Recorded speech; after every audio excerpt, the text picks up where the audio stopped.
کھینچا جانا، تپتے ہوئے ریت پہ لٹا دیا جانا، یہ سب وہ لوگ برداشت کر رہے تھے. پھر بھی قرآن کہتا ہے تم پہ ابھی وہ سختی نہیں ہے جو ہم نے اگلوں کو گزارا ہے جس سختی سے. تو پھر اللہ کے رسول نے فرمایا کہ بتاؤں میں تمہیں اگلوں کی سختی کیا تھی؟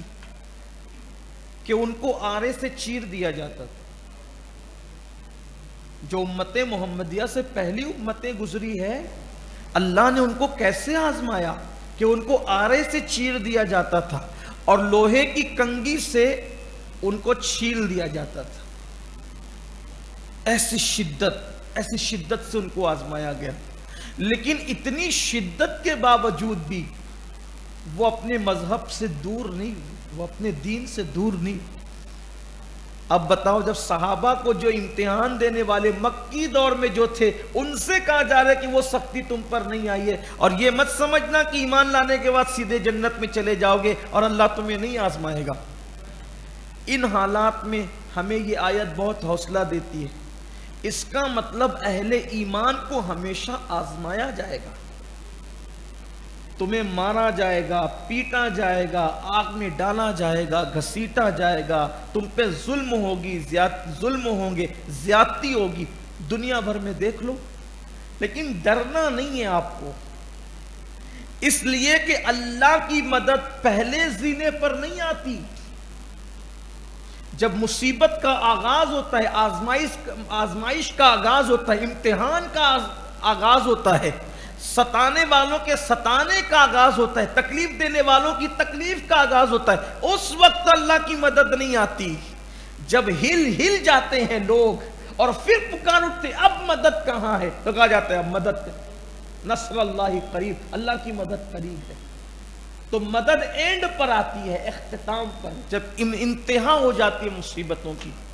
دنیا میں کہیں اگر ظلم ہو رہا ہے، مسلمانوں کو چاہیے استقامت کا مظاہرہ کریں، ڈٹے رہیں، مذہب پر سختی سے قائم رہیں، اس سے ہلنے ڈلنے کی کوشش نہ کریں. اگر اللہ کی مدد چاہتے ہو تو قائم رہو اور ان استقامت والوں کی زندگی کو پڑھو جن کو آرے سے چیر دیا گیا، جن کو لوہے کی کنگھی سے چھیل دیا گیا، پکارتے رہے اللہ کا نام، نہیں ہٹے وہ۔ ہمیں بھی ڈٹنا ہوگا۔ پھر اس کے بعد ایک صاحب تھے جناب عمرو ابن جموح، وہ مالدار تھے، بوڑھے ہو گئے تھے، تو انہوں نے پوچھا اللہ کے رسول علیہ السلام سے کہ یا رسول اللہ میں مالدار ہوں تو مجھے اپنا مال کہاں خرچ کرنا چاہیے، یعنی نفلی صدقہ، زکوٰۃ کے بارے میں نہیں، نفلی صدقہ، کہ میں مالدار ہوں تو میں اپنا مال کس کس پہ خرچ کروں۔ تو اس پر پھر یہ تفصیل آئی کہ تم اپنا مال سب سے پہلے اپنے ماں باپ پہ خرچ کرو، تمہارے مال کے سب سے زیادہ حقدار تمہارے ماں باپ ہیں۔ آغاز کیا ماں باپ سے، یعنی کہیں پر بھی خرچ کرنے کا وہ ثواب نہیں ملتا جو ماں باپ پہ خرچ کرنے کا ثواب ملتا ہے۔ تو پہلے ماں باپ پہ خرچ کرو، پھر اس کے بعد کہا گیا کہ قریبی رشتہ داروں پہ خرچ کرو، ماں باپ کے بعد بھائیوں پر، بہنوں پر، خالہ، چچا، ماموں، یہ جو قریبی رشتہ دار ہیں ان پہ خرچہ کرو۔ پھر اس کے بعد کہا گیا کہ یتیموں پر اور غریب مسلمانوں پہ خرچ کرو، پہلے ماں باپ، پھر قریبی رشتہ دار، پھر یتیم، محتاج مسلمان اور مسافر، ان پر خرچ کرو۔ یہ نفلی صدقہ ہے۔ ایک تو وہ صدقہ واجبہ ہے جس کو ہم زکوٰۃ کہتے ہیں، اس کے لیے الگ مصرف ہے کیونکہ ماں باپ کو تو زکوٰۃ نہیں دے سکتے، تو یہ نفلی صدقہ ہے۔ اس سے پتہ چلا کہ ماں باپ پہ خرچ کرنے کی اہمیت کیا ہے۔ پھر رشتہ داروں پر، پھر یتیموں پر، غریبوں پر، مسکین پر۔ یہ مہینہ ماہ رمضان کا مواسات کا مہینہ، غم گساری کا مہینہ، غم خاری کا مہینہ، اور اب تو لاک ڈاؤن کا اعلان بھی ہو گیا مہاراشٹر کے اندر، کاروبار بھی کافی متاثر ہوں گے، تو بھائی بہنوں کی، رشتہ داروں کی، عام مسلمانوں کی بھی خاص ہمیں ان پہ توجہ رکھنا چاہیے، ان کا خیال کرنا چاہیے۔ حدیث پاک میں آتا ہے کہ جس نے اس مبارک مہینے میں، برکت والے مہینے میں، کسی مسلمان کی ایک حاجت کو پورا کیا، صرف ایک حاجت کو، اللہ اسے گناہوں سے ایسے پاک کر دیتا ہے جیسے ابھی اپنی ماں کے پیٹ سے پیدا ہوا۔ یعنی ماں کے پیٹ سے پیدا ہوتے وقت جیسے اس پر کوئی گناہ نہیں تھا، ویسے کسی مسلمان کی ایک حاجت پوری کرو گے تو اللہ تمہیں گناہوں سے یوں پاک کر دے گا۔ اور اسی پر بس نہیں، بلکہ پھر اس کے بعد حدیث پاک میں آتا ہے کہ اللہ رمضان شریف میں جو کسی مسلمان کی کوئی ایک حاجت پوری کرتا ہے تو اسے گناہوں سے پاک بھی کرتا ہے، اور اللہ اس کی 10 لاکھ حاجتوں کو پورا فرماتا ہے۔ اس لیے ہو سکے اللہ نے نوازا ہے، خدمت کا جذبہ اپنے اندر پیدا کرو، لوگوں کا گرد و پیش کا ذرا جائزہ لو، خیال کرو۔ میں نے ابھی افطار کی نشست میں اس پر بہت زور دے کر لوگوں سے اپیل کی کہ خیال کرو، اللہ نے نوازا تو خیال کرو، غریبوں کا، مسکینوں کا۔ جو مالدار لوگ ہیں وہ اپنی پوری زکوٰۃ نکالیں، صدقات نکالیں اور لوگوں کو دیں، لوگوں کی مدد کریں، اور لوگوں کے ساتھ ساتھ اس سال جو مدارس دینیہ ہے ان کا بھی خیال کریں، کیونکہ پچھلے سال مکمل لاک ڈاؤن کی وجہ سے مدرسوں کے لوگوں نے بھی کہا تھا کہ بھئی غریبوں میں دے دو، تو اس لیے پچھلے سال مدرسوں کا کوئی خاص معاملہ نہیں ہو سکا، بڑا نقصان ہوا۔ اس لیے آپ جس مدرسے سے بھی متفق ہیں آپ اس مدرسے کی ضرور مدد کریں اپنی زکوٰۃ سے، صدقات سے، اور خاص طور پر آپ اس معاملے میں سنی دعوت اسلامی کا بھی خیال فرمائیں جو آپ کی اپنی تحریک ہے۔ میں تمام اہلیان شہر سے کہنا چاہتا ہوں کہ 60 مکاتب پورے شہر میں اپنے چلتے ہیں، 3 دارالعلوم چلتے ہیں، پھر اس کے علاوہ شعبہ خدمت خلق و شعبہ دعوت و تبلیغ، شعبہ مدارس، شعبہ مساجد، دیہاتوں میں بھی ائمہ کی تنخواہیں، یہ سارا معاملہ چلتا ہے۔ آمدنی ہو تو بھی چلانا ہے، نہیں ہو تو بھی چلانا ہے، چونکہ ذمہ داری ہے۔ اس لیے میری آواز جہاں تک پہنچ رہی ہے میں ان سے گزارش کرتا ہوں کہ آپ سنی دعوت اسلامی مالیگاؤں، چونکہ تمام اہلیان شہر سے میں کہہ رہا ہوں، 60 مکاتب کے کتنے اخراجات ہوں گے، 3 دارالعلوم کے کتنے اخراجات ہوں گے، پھر شعبہ مدارس، مساجد، شعبہ خدمت خلق، ابھی رمضان المبارک سے پہلے وہ 3 بچیوں کی شادی بھی اجتماعی طور پر کی گئی۔ یہ سب سلسلہ چلتا ہی رہتا ہے، تو آپ کو اس پہ تھوڑی توجہ کرنا چاہیے۔ پھر اس کے بعد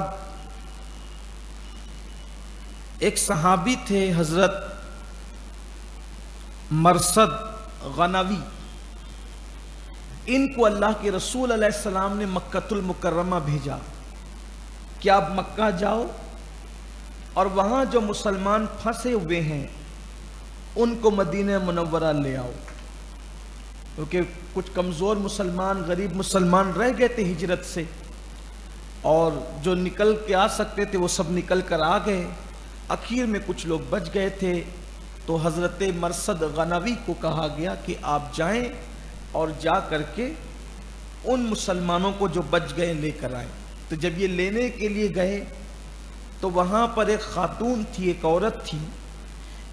حضرت غنوی کے ایمان لانے سے پہلے کا واقعہ ہے کہ ایک عورت تھی جو مسلمان نہیں تھی بلکہ مشرک تھی، تو اس عورت سے ان کے کچھ محبت اور پیار کے، عشق کے تعلقات تھے، ان کے ریلیشن تھے، شادی نہیں تھی، ایمان لانے سے پہلے کی بات ہے۔ تو جب حضرت غنوی وہاں پر پہنچے تو اس عورت کو پتہ چلا کہ مرثد تشریف لائے ہوئے ہیں، تو وہ وہاں پہنچی اور اکیلے میں ان سے ملی کہ بھئی ہمارے اور آپ کے تعلقات تو محبت اور پیار کے ہیں۔ تو آپ نے فرمایا کہ میں مسلمان ہو گیا ہوں اور اسلام میں زنا کی اجازت نہیں ہے، اب میں جو ہے وہ اس طرف نہیں جاتا، اسلام سے پہلے جو ہوا سو ہوا، اسلام لانے کے بعد ہم اب شادی سے پہلے کسی عورت کو ہاتھ نہیں لگاتے، زنا کرنا حرام ہے اسلام میں، اسلام منع کرتا ہے اس سے۔ تو چونکہ وہ مشرک تھی اس لیے اس عورت نے کہا کہ ٹھیک ہے، اگر آپ زنا نہیں کرتے تو مجھ سے شادی کر لیجئے، نکاح کر لیجئے۔ تو فرمایا چونکہ میں مسلمان ہوں اور تم مسلمان نہیں ہو، تم مشرک ہو، تو یہ معاملہ بھی پہلے مجھے میرے نبی سے پوچھنا پڑے گا، اللہ کے رسول سے پوچھنا پڑے گا کہ کیا کوئی مسلمان کسی مشرک کے ساتھ شادی کر سکتا ہے، نکاح کر سکتا ہے، مجھے یہ پوچھنا پڑے گا۔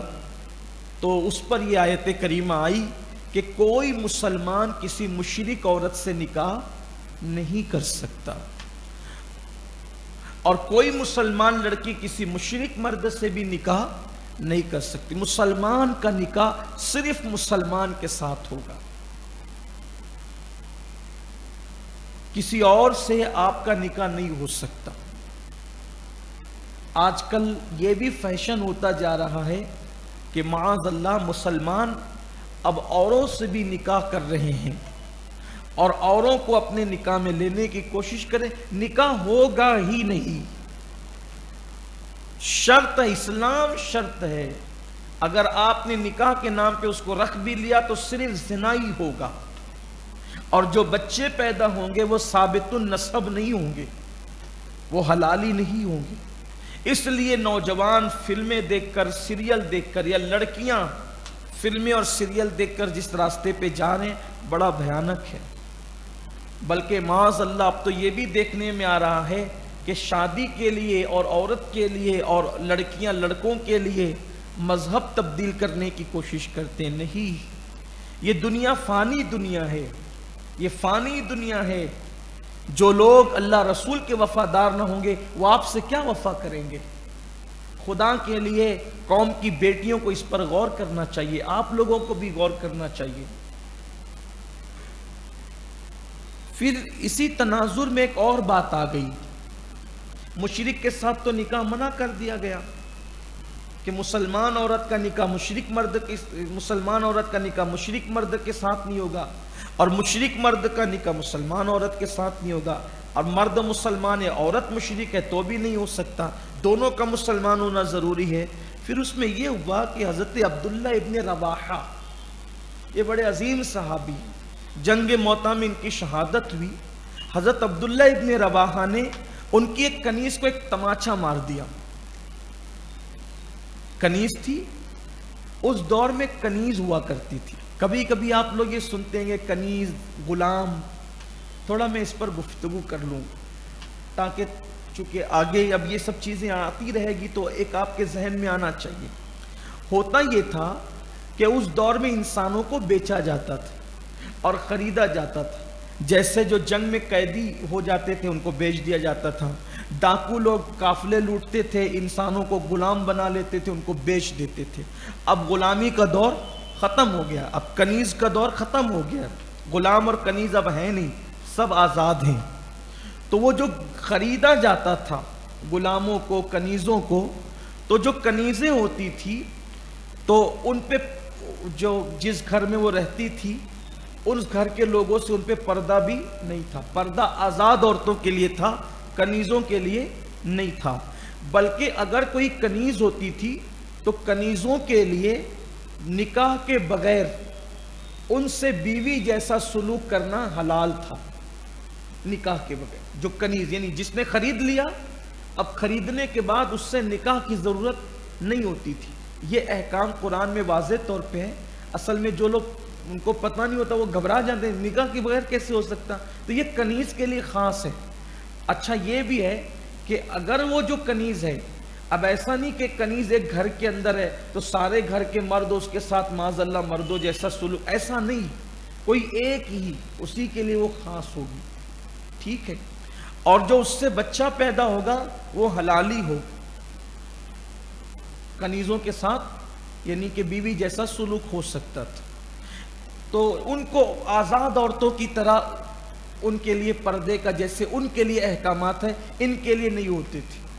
وہ گھروں میں کام کاج کرتی تھی وغیرہ وغیرہ، پھر ان کو بیچا بھی جاتا تھا۔ پھر ایسا بھی ہوتا تھا کہ کنیز کا نکاح غلام کے ساتھ کر دیا جاتا تھا، پھر اس سے جو بچہ پیدا ہوتا تھا اس کو خانہ زاد غلام کہتے تھے، اس طرح بھی لوگ کرتے تھے۔ مگر ابھی دنیا میں کنیز نہیں ہے۔ کچھ لوگ نوکرانیوں کو بھی کنیز کے احکامات پر گنتے ہیں، یہ سخت غلطی ہے لوگوں کی۔ نوکرانیاں کچھ اجرت لے کر نوکری کرنے کے لیے آتی ہے، وہ کنیز نہیں ہے آپ کی۔ کنیز کو باضابطہ طور پہ خریدا جاتا تھا پوری رقم دے کر۔ تو اس طریقے سے معاذ اللہ نوکرانیوں کے ساتھ کنیزوں جیسا سلوک نہیں ہو سکتا، اس غلط فہمی کو دور کرنا چاہیے۔ کچھ لوگ سعودی ریٹرن ہو کر کے آتے ہیں تو ان کو دماغ کچھ زیادہ ہو جاتا ہے، وہ زیادہ دماغ لڑاتے ہیں۔ تو آپ سعودی ریٹرن ہو کر کے آئے نا، آپ تھوڑے سے عربی کے جملے آپ کو یاد ہو گئے۔ قرآن سمجھنے کے لیے صرف عربی کی ضرورت نہیں ہے، قرآن سمجھنے کے لیے وہ کئی جو 100 سالہ جو مفسرین کا ذخیرہ ہے نا اس کی ضرورت ہے۔ تو اس میں فرق ہے، اس کی طرف توجہ ہونی چاہیے۔ اور مزید اگر اس کی تفصیل آپ جاننا چاہتے ہیں تو کبھی آپ آئیے تو بیٹھ کے بات ہو جائے گی انشاءاللہ، اور کبھی مزید موقع ملے گا تو پھر گفتگو کریں گے۔ تو انہوں نے ایک کنیز کو مار دیا، حضرت عبداللہ بن رواحہ مار دیا۔ تو وہ آئے، ان کو احساس ہوا کہ میں نے کنیز کو کیوں مارا، تو اس کی حضور میں نے کنیز کو مار دیا۔ تو آقا نے فرمایا کیا وہ کلمہ پڑھتی؟ کہا جی یا رسول اللہ۔ کہا نماز پڑھتی؟ جی یا رسول اللہ۔ کیا وہ وضو کرتی ہے؟ جی یا رسول اللہ۔ رمضان شریف کے روزے رکھتی؟ جی یا رسول اللہ۔ آقا فرماتے وہ مومنہ ہے، اللہ کی قسم وہ مومنہ ہے، وہ مسلمان ہے، تم نے اس کو مارا کیسے؟ تو پھر انہوں نے کہا یا رسول اللہ اب اس غلطی کا ازالہ میں اس طرح کروں گا کہ میں اس کو آزاد کر دوں گا، اور آزاد کر کے اس کو اپنے نکاح میں لے لوں گا، آزاد کر کے اس کو اپنے نکاح میں لے لوں گا۔ یعنی آزاد کر دیا تو وہ کنیز نہ رہی، پھر اس کو نکاح میں لے کر بیوی بنا دوں گا۔ یعنی ایک تماچا مار کیا دیا ہے تو اب اس کے دل جوڑنے کے لیے، دل جوئی کے لیے اتنی بڑی قربانی دی جائے گی۔ اس سے پتہ چلا صحابہ کرام کا تقویٰ کیا تھا، ان کی پرہیزگاری کیا تھی، اللہ سے ڈر کا عالم کیا تھا۔ ایک کنیز کو مارا ہے تو اتنے بے چین ہوئے، یہاں تو بیویوں کو مارتے ہیں، رمضان المبارک میں بھی مارتے ہیں، زخمی کر دیتے ہیں، ظلم کرتے ہیں۔ نہیں، ہر مرتبہ مارنے کی اجازت نہیں ہے، جہاں مارنے کی اجازت ہے وہ بھی بڑے بڑے دقیق مسائل ہیں، اتنا بھی نہیں۔ جہاں مارنے کی اجازت دی، پہلے تو روکتا اسلام، آخری سٹیپ ہے، اس میں بھی یہ کہ ایسے کہ کوئی ہتھیار سے اوزار سے نہ مارو، اور اتنا بھی نہ مارو کہ نشان پڑ جائے. مارنے کی اجازت نہیں ہے اسلام میں. اللہ کے رسول فرماتے جو عورتوں کی عزت نہیں کرتے وہ کمینے لوگ ہیں, کمینے. اللہ کے رسول نے ان کو کمینہ کہا ہے. اور آقا فرماتے ہیں جو شریف لوگ ہیں وہی عورتوں کی عزت کرتے ہیں. عورت کی عزت کرنے والے کو شریف میرے نبی نے فرمایا, عورت کو بے عزت کرنے والے کو کمینہ میرے نبی نے فرمایا. تو جو عورت کو بے عزت کرے اس سے بڑا کمینہ کون ہوگا, کیونکہ سید العالمین نے اس کو کمینہ کہا. اور جو عورت کی عزت کرے حضور اس کو شریف کہتے ہیں. جس کو حضور شریف کہتے اس سے بڑا شریف کون ہوگا. اور پتہ چلا تسمیہ گھمانے سے شرافت صرف نہیں ملتی, داڑیاں رکھنے سے صرف شرافت نہیں ملتی. شرافت کا معیار ہے بیوی کے حقوق ادا کرو, ان کے ساتھ ظلم نہ کرو. تو عبداللہ ابن رواحہ رضی اللہ تعالیٰ عنہ نے جو ہے وہ نکاح کر لیا اس کنیز کو آزاد کر کے. تو لوگوں میں ہنگامہ مچ گیا, او دیکھو وہ دیکھو کنیز سے نکاح کر لیا, کنیز سے کیسے یہ لوگ ہیں کنیز سے نکاح کر لیا. اس پہ قرآن کی آیت ہے کہ مشرک سے بہتر ہے, مشرک آزاد عورت سے بہتر ہے کہ کسی مومن کنیز سے تم نکاح کرو. وہ غریب ہے نا, وہ مفلس ہے نا, اسی لیے تانا دے رہے ہو کہ ایک مالدار آدمی نے ایک جو ہے وہ عزت والے آدمی نے ایک کنیز سے نکاح کر لیا, اس کو آزاد کر کے. ٹھیک ہے مال نہیں ہے اس کے پاس اعلیٰ نسبی نہیں ہے, لیکن اس کے پاس محمد الرسول اللہ کی نعمت تو ہے, عشق مصطفیٰ تو ہے, دین تو ہے, ایمان تو ہے. اس سے بڑی نعمت کیا ہوگی. واللہ ایمان سے بڑی دولت کائنات میں کچھ بھی نہیں ہو سکتی. تو فرمایا کہ مشرک آزاد خوبصورت عورت سے, کالی کلوٹی رنگ کی پکی ساولی جس کا دیکھ دکھاوا اچھا نہ ہو لیکن اس کا دل ایمان سے بھرا ہوا ہے, تو وہ اس مشرک خوبصورت سے بہتر وہ کالے رنگ کی ہے, وہ سیاہ رنگ کی ہے. اس لیے کہ رنگ اترتا چڑھتا رہے گا, رنگ ڈھلتا رہے گا, لیکن ایمان کی رمق بڑھتی ہی رہے گی, ایمان کا نور بڑھتا رہے گا. ایمان کی سفید چمڑی کی اہمیت نہیں ہے, ایمان کی اہمیت. ان کو جواب دیا گیا. پتہ چلا صحابہ پر بھی اعتراض ہوتا تھا تو جواب قرآن مقدس عطا فرماتا تھا. اس سے ہمیں بھی ہوش کے ناخن لینا چاہیے کہ کوئی سی کا حسن اگر دل کو لبھا رہا ہو اور وہاں کلمے کا نور موجود نہیں ہے تو ادھر آنکھ اٹھا کے بھی مت دیکھو. سیدھی سادھی صورت والی اگر مسلمان لڑکی مل جائے کر لو, اس لیے کہ ایمان کی بات ہی الگ ہے. ہر جگہ صرف حسن کو مت دیکھو, سفید چمڑی کو مت دیکھو, ایمان کا نور دیکھو. ایمان ایمان ہے, ایمان سے بڑی نعمت کیا ہے. پھر اس کے بعد حضرت طالوت کا تذکرہ آتا ہے, حضرت داؤد علیہ السلام کا تذکرہ آتا ہے, حضرت شموئیل علیہ السلام کا تذکرہ آتا ہے. اب اسی پر میں اپنی گفتگو مکمل کرتا ہوں, اور پھر ساتھ میں تابوت سکینہ کا تذکرہ آتا ہے. بنی اسرائیل میں حکومت کا طریقہ یہ تھا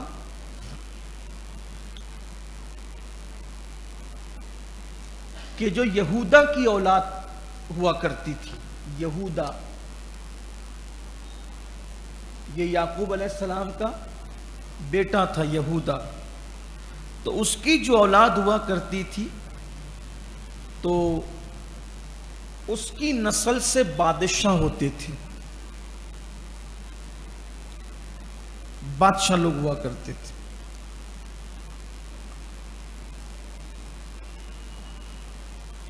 اور لاوا بن یعقوب علیہ السلام کی اولاد میں اکثر مذہبی پیشوا, مذہبی رہنما ہوا کرتے تھے.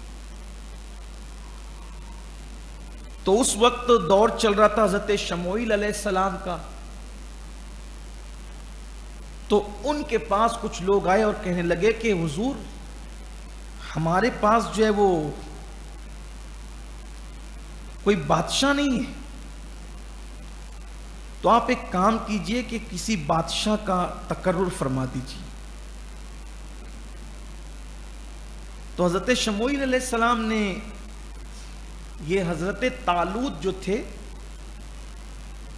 یہ بڑے نیک آدمی تھے بنی اسرائیل میں اس دور میں. ان کو طالوت اس لیے کہا گیا ہے کہ ان کا قد بہت اونچا تھا اور بڑے جسمانی اعتبار سے فٹ, مضبوط, طاقتور تھے, بہت مضبوط تھے. لیکن یہ غریب اور مفلس تھے. بکریاں چراتے تھے اور جو بکریاں ذبح کی جاتی تھی تو اس کا چمڑا پکا کر اپنا کاروبار کرتے تھے. تو حضرت شموئیل علیہ السلام نے فرمایا کہ تمہارا بادشاہ طالوت ہوگا. اب وہ بنی اسرائیل تو آپ نے کل سنا کہ یہ بڑی بحث کرنے والی قوم تھی, تو کہا کہ یہ تو غریب ہے, یہ تو مفلس ہے, کیسے ہوگا؟ آپ نے فرمایا یہ جسمانی اعتبار سے مضبوط آدمی, بادشاہ کے لیے جسم مضبوط چاہیے نا, ورنہ وہ لڑے گا کیسے, جنگ کیسے کرے گا, اپنے ملک کی حفاظت کیسے کرے گا؟ تو یہ جسمانی اعتبار سے مضبوط آدمی. اور دوسرا یہ علم والا آدمی, علم بھی اس کے پاس ہے, مضبوط جسم بھی اس کے پاس ہے, اس لیے تمہارا بادشاہ ہوگا. تو ان لوگوں نے کہا ہم اس کو کیسے بادشاہ مان لیتے؟ کہا اچھا ایک کام کرو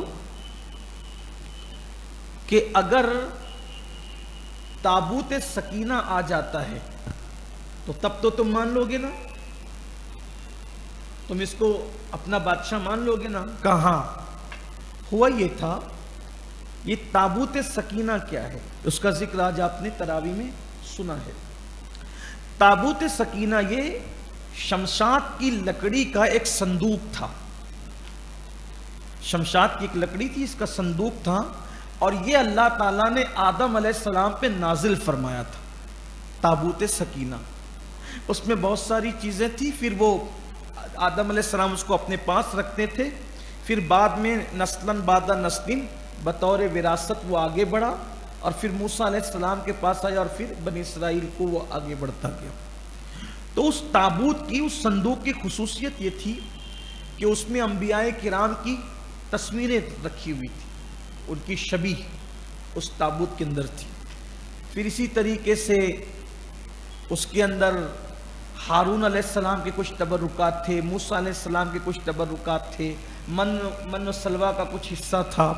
اسی طریقے سے آدم علیہ السلام کے کچھ تبرکات تھے, انبیاء کے تبرکات اس میں تھے. تو بنی اسرائیل کو اگر کوئی مقدمہ پیش آتا تو وہ اس تابوت سکینہ کے پاس جاتے اور اس سے کہتے کہ مسئلہ حل کرو, تو اس سے آواز آتی اور وہ جس کے حق میں فیصلہ کر دیتا مان جاتا. جب یہ بنی اسرائیل جنگ پر جاتے تو اس کے وسیلے سے وہ دعا کرتے تو ان کو جنگ میں کامیابی ملتی, ان کو جنگ میں اس تابوت کے, اس کو تابوت سکینہ قرآن نے بھی کہا ہے, تابوت سکینہ. اب یہاں پر ایک بات ہمیں سمجھنے کی ضرورت ہے کہ جس صندوق کے اندر ابراہیم علیہ السلام کے تبرکات ہو, موسیٰ علیہ السلام کے, ہارون علیہ السلام کے, آدم علیہ السلام کے تبرکات ہو, اس صندوق کی یہ شان ہے تو جس میں مصطفیٰ جان رحمت کے تبرکات, حضور کے موئے مبارک شریف ہو, حضور کا لباس شریف ہو, حضور کا پیرہن شریف ہو, کہ کتنی عظیم چیز ہوگی نا, اس کی شان ہی بڑی ہوگی, اعلیٰ ہوگی. لیکن بڑی معذرت کے ساتھ دو جملے کہنا چاہتا ہوں. آج کل حضور علیہ السلام کے تبرکات کے نام پر بڑی چیٹنگ ہو رہی ہے. مجھے مالیگاؤں میں کسی نے بتایا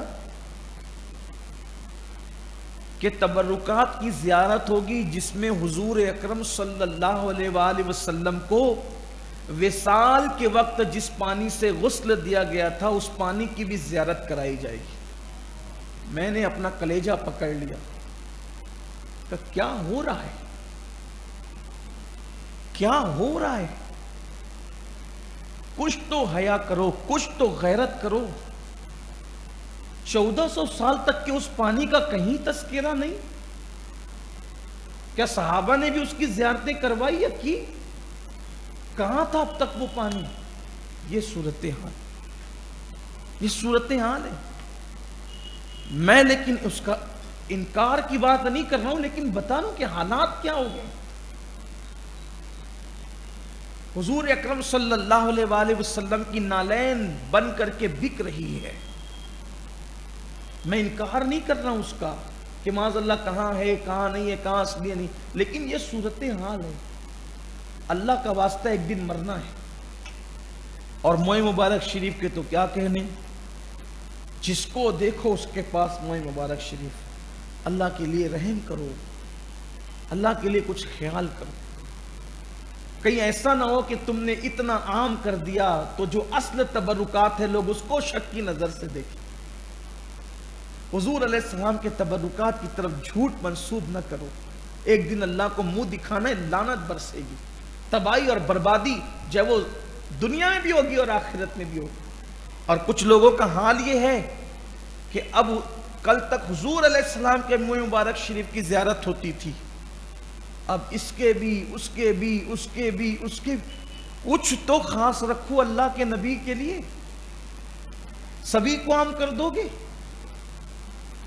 آپ برا نہیں مانیں، آپ کے پیر کے تبرکات ہیں، آپ اس کو اپنے پاس رکھیں، آپ اپنے گھر تک رکھیں، لیکن اس کو حضور علیہ السلام کے تبرکات کا درجہ دینے کی کوشش نہ کریں۔ اللہ کے لیے کچھ خاص رکھیں، اللہ کے رسول علیہ السلام کے لیے، کیونکہ مسلمان حضور سے بہت عشق کرتے ہیں، اس عشق کے درمیان خلل نہ ڈالیں آپ، اور آپ بھی ہوشیار رہیں کہ دھندا پانی جو ہو رہا ہے تھوڑا اس سے ہوشیار رہیں۔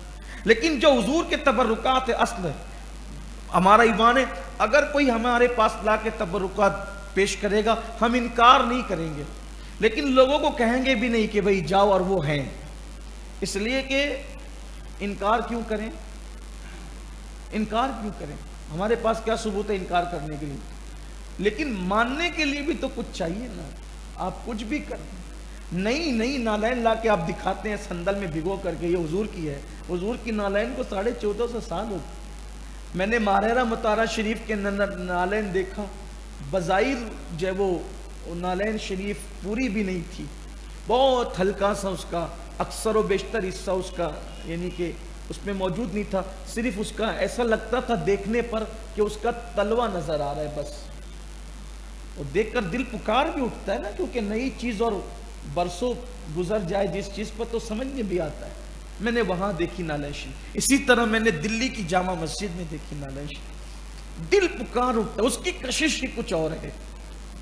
لیکن جو لوگ ایسا کر رہے ہیں اللہ کے لیے ان سے کہتا ہوں کہ تھوڑا اس کا خیال، میں یہ نہیں کہہ رہا ہوں کہ وہ نقلی اصلی، یہ سب نہیں کہہ رہا ہوں، جن کے پاس ہے وہ جانے، ان کا کام جانے، لیکن آپ سے کہہ رہا ہوں میں نے ہندوستان میں 2 جگہ نالین شریف کی زیارت کی، ماہرہ شریف میں اور دلی کی جامع مسجد میں، اگر آپ جائیں تو ضرور اس کی زیارت کریں،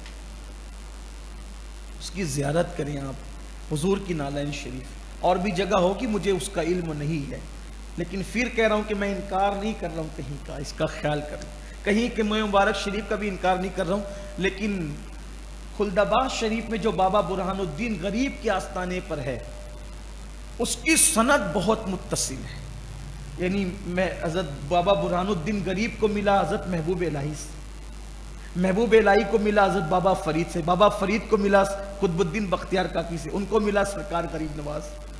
اب غریب نواز سے بڑی سند کیا ہوگی، اور پھر ان کو ان کے مشائخ سے ملے، کبھی زندگی میں 1 مرتبہ اس کی زیارت ضرور کریں۔ تو بتانا صرف یہ تھا کہ جب تابوت سکینہ میں اور انبیاء کے تبرکات ہیں، اس کی برکتیں یہ ہے کہ اس کی برکتوں سے وہ دعا کر کے جنگ جیتتے تھے، تو حضور علیہ السلام کے منہ مبارک شریف جو صرف تبرک ہی نہیں ہے بلکہ حضور کے جسم اقدس کا، حضور علیہ السلام کے جسم اقدس کا حصہ ہے، جز ہے، جز حضور علیہ السلام، منہ مبارک شریف اتنی بڑی نعمت ہے الحمدللہ۔ تو حضرت شموئیل علیہ السلام نے کہا اگر تابوت سکینہ آ جائے تو تم مان لو گے طالوت کو اپنا بادشاہ؟ تو انہوں نے کہا مان لیں۔ تو بنی اسرائیل کے پاس سے وہ تابوت سکینہ گم ہو گیا تھا، گم اس لیے ہو گیا تھا کہ وہ بدعمل ہو گئے تھے، پاپ میں مبتلا ہو گئے تھے، جرائم میں مبتلا ہو گئے تھے، تو ایک قوم تھی وہ ان سے چھین لے گئی اور انہوں نے اس کو اپنے پاس رکھ لیا تھا۔ بنی اسرائیل کے حالات دیگرگوں ہو گئے تھے، بڑے خراب ہو گئے تھے، خستہ ہو گئے تھے۔ پھر وہ قوم جس نے تابوت سکینہ کی بے ادبی کی تو ان کو بھی بیماریاں، تباہی، بربادی ہو گئی، تو ان کو ایک دن احساس ہوا کہ یار یہ تابوت کی ہم نے بے حرمتی کی ہے تو یہ بڑے مسائل ہو رہے ہیں، تو انہوں نے ایک بیل گاڑی پر وہ تابوت رکھ دیا اور تابوت رکھ کر کے بیل گاڑی کو ہانک دیا، اور 4 فرشتے وہ تابوت سکینہ کو، وہ بیل گاڑی کو صحیح راستے پہ چلاتے ہوئے لائے، اور ادھر طالوت کی بادشاہت کا فیصلہ ہو رہا تھا اور تابوت سکینہ بھی آ گیا۔ تو لوگوں نے حضرت طالوت کو مفلسی اور غربت کے باوجود بادشاہ تسلیم کر لیا، مان لیا۔ تو ایک بادشاہ تھا بڑا ظالم و جابر تھا، اس کا نام تھا جالوت. وہ بڑا شیطان صفت آدمی تھا، بہت ظلم کرتا تھا، لوگوں پہ زیادتی کرتا تھا، کمزوروں کو ستاتا تھا. تو پھر یہ ہوا کہ جناب طالوت جو ہیں انہوں نے اعلان کیا کہ بھئی ہم اس سے لڑیں گے اور جہاد کریں گے اس سے، اور اس کو کیفر کردار تک پہنچائیں گے. کہتے ہیں کہ جو جالوت تھا تو وہ 300 رتل کی کلو کی ٹوپی، 300 رتل 300 رتل وزنی ٹوپی، 300 رتل وزنی ٹوپی وہ اپنے سر پہ رکھتا تھا، لوہے کی 300 رتل وزن کی لوہے کی ٹوپی اپنے سر پہ اڑتا تھا جب وہ جنگ میں آتا تھا. اس کو مارنا آسان نہیں تھا. تو طالوت نے اعلان کیا کہ اگر کوئی جالوت کو قتل کر دے گا تو میں اپنی بیٹی کا یعنی شہزادی کا نکاح اس کے ساتھ کر دوں. ان دنوں حضرت داؤد علیہ السلام ابتدائی جوانی میں تھے، جوانی کی شروعات تھی. تو جب جہاد کا اعلان ہوا تو حضرت داؤد علیہ السلام وہ بھی بظاہر بڑی غربت میں مفلسی میں زندگی گزار رہے تھے، ظاہری طور پہ بکریاں چراتے تھے اور اپنا گزر بسر کرتے تھے. تو حضرت داؤد علیہ السلام نے سوچا کہ میں بھی جاؤں گا جہاد میں. تو داؤد علیہ السلام ابھی ابتدائی عمر میں تھے، جوانی میں تھے. آپ گھر سے نکلے تو آپ نے ایک پتھر سے آواز سنی، داؤد مجھے ساتھ لے لو. میں وہی پتھر ہوں جو موسیٰ علیہ السلام کی امانت تھا. آپ نے اس کو اٹھا لیا. پھر آگے بڑھے تو دوسرے پتھر سے آواز آئی، داؤد مجھے ساتھ لے لو، میں ہارون علیہ السلام کی امانت میں تھا، میں ان کی امانت ہوں، مجھے ساتھ لے لو. پھر اور آگے بڑھے تو ایک پتھر سے آواز آئی، داؤد مجھے بھی ساتھ لے لو، میں قاتل ہوں جالوت کا قاتل ہوں، مجھے ساتھ لے لو، میں تمہارے کام آؤں. تو تینوں پتھر اٹھا کے جھولی میں ڈال لی. اس کا مطلب یہ ہے کہ قدرت اگر کسی بندے سے کام لینا چاہیں تو اس کے لیے کیسے راستے ہموار ہوتے ہیں. اپنے آپ کو اللہ کے بندوں کو کبھی کمزور نہیں سمجھنا چاہیے. ہماری سب سے بڑی کمی یہ ہے کہ ہم اپنے آپ کو دیکھتے ہیں. آپ کو مت دیکھو، آپ کے رب کو دیکھو. ہم کمزور صحیح، ہمارا رب طاقتور ہے. اس لیے کسی سے ڈرنے کی ضرورت نہیں، خوف کرنے کی ضرورت نہیں، وحشت کرنے کی ضرورت. اللہ پہ بھروسہ، ہر وقت اللہ پہ بھروسہ، محمد پہ نظر ہے. بس یہی کام کرو، پھر دیکھو کیسے اسباب بنتے ہیں. کوئی کچھ نہیں ہے اس دنیا کے اندر، کسی کوئی حیثیت نہیں ہے. اللہ کی طاقت پہ بھروسہ کرو، حضور پہ نظر رکھو، پھر دیکھو ہر ظالم کو تم کیفر کردار تک پہنچا سکتے ہو. اور ظلم کی آندھی بہت دیر تک نہیں ٹک سکتی، ظلم کا طوفان بہت دیر تک نہیں رہ سکتا. ظلم ایک دن مٹنے کے لیے ہے. ظلم کرنے والوں کو بھی سوچنا چاہیے کہ ظلم مٹنے کے لیے ہے، اور ظلم سہنے والوں کو چاہیے کہ وہ اللہ سے ایک دن امید رکھیں ظلم ختم ہوگا، اور اس کے لیے کچھ نہ کچھ جتن کرتے رہیں، کاوشیں، کوشش، ہاتھ میں ہاتھ دھر کے نہ بیٹھے. ڈاکٹر اقبال نے کہا تھا، وہ قوم نہیں لائق ہنگامہ فردا، وہ قوم نہیں لائق ہنگامہ فردا، جس قوم کی تقدیر میں امروز نہیں ہے، کل وہ قوم کچھ نہیں کر سکتی. جس قوم کی تقدیر میں آج ہونا چاہیے زندگی. کیا کر سکتے ہو اپنی صلاحیت کے مطابق اپنی قوم کو اوپر اٹھانے کے لیے، اپنی قوم کو ترقی پہ لے جانے کے لیے کیا کر سکتے، یہ ذہن ہونا چاہیے. تو داؤد علیہ السلام نے وہ تینوں پتھر اٹھا لیے. ایک نے کہا تھا میں موسیٰ علیہ السلام کے پاس تھا، ایک نے کہا میں ہارون علیہ السلام کے پاس تھا، ایک پتھر نے کہا میں قاتل ہوں جالوت کا، لے لیا. اور جب وہاں پہنچے داؤد علیہ السلام 9 عمر تھے، تو گوفن میں آپ نے وہ تینوں پتھر ایک ساتھ رکھے اور اللہ کا نام لے کے چلا دیا. تو اس کی 300 رتل کی وزنی ٹوپی بھی اس کے کام نہ آئی، تو اس کا بھیجا پس گیا ان پتھروں سے، بے اثر ہو گئی اس کی ٹوپی. حالانکہ اس کو مارنا آسان نہیں، اسی ٹوپی پر بڑا اس کو ناز تھا، اتنی وزنی ٹوپی وہ پہن کر آتا تھا، لیکن ان پتھروں نے اس کا بھیجا چیر دیا. تو حضرت داؤد علیہ السلام پھر اس کو ٹانگ پکڑ کے کھینچ کر کے حضرت طالوت کے پاس لائے، کہا کہ یہ کام میں نے کیا. تو پھر حضرت طالوت نے اپنی بیٹی شہزادی کا نکاح حضرت داؤد علیہ السلام کے ساتھ کر. تو طالوت نے کہا تھا کہ اگر جالوت قتل کرو گے تو جو بھی کرے گا بیٹی کا نکاح بھی کروں گا اور آدھی سلطنت بھی دوں گا. تو حضرت داؤد علیہ السلام کو پھر آدھی سلطنت بھی دی گئی. مزید 40 سال تک کے حضرت طالوت حیات رہے. پھر اس کے بعد جب ان کا انتقال ہو گیا 40 سال کے بعد، تو پھر حضرت داؤد علیہ السلام ان کی جگہ بادشاہ بنائے گئے. اس طرح حضرت داؤد علیہ السلام بادشاہ بنے اور پھر اللہ تعالیٰ نے آپ کو نبوت بھی عطا فرمائی اور آپ پر زبور نامی کتاب نازل کی گئی. یہ پورا اس کا مختصر سا خلاصہ ہے. آگے اور بھی بہت ساری چیزوں کے تذکرے ہیں، لیکن ہمارا وقت اب مکمل ہوا، تمام ہوا. اللہ تعالیٰ سے دعا ہے اللہ قرآن کے فیوز و برکات سے ہم سب کو مالا مال فرمائے. گفتگو کے درمیان اگر کوئی غلطی ہو اللہ تعالیٰ معاف فرمائے. وما علینا الا البلاغ. کل تیسری شب ہوگی اور تفسیر مختصر ہونے کے بعد سیدہ کائنات، مختومہ کائنات، ملکہ فردوس بری سیدہ فاطمۃ الزہرا سلام اللہ علیہا کی کل وصال کی شب ہوگی. بڑی بابرکت شب ہوگی اور اسی کے ساتھ ساتھ رمضان المبارک کی پہلی شب جمعہ بھی ہوگی. پہلی شب جمعہ ہر اعتبار سے برکت والی شب ہے. اللہ تعالیٰ اس کی برکتیں ہمیں نصیب فرمائے. دوست و احباب کو کل خصوصی دعوت دے دے کیونکہ کل سیدہ پاک کی سیرت بھی انشاءاللہ بیان ہوگی. الفاتحہ. بسم اللہ الرحمن الرحیم. ایاک نعبد و ایاک نستعین صراط الذین انعمت علیہم. ان اللہ و ملائکتہ یصلون علی النبی یا ایھا الذین آمنوا صلوا علیہ وسلموا تسلیما. اللہم صل علی سیدنا و مولانا محمد معدن الجود والکرم وآلہ الکرام وابنہ الکریم و امتہ الکریمہ یا اکرم الاکرمین وبارک وسلم. صلاۃ و سلام علیک یا جد الحسن والحسین. سبحان ربک رب العزة عما یصفون وسلام علی المرسلین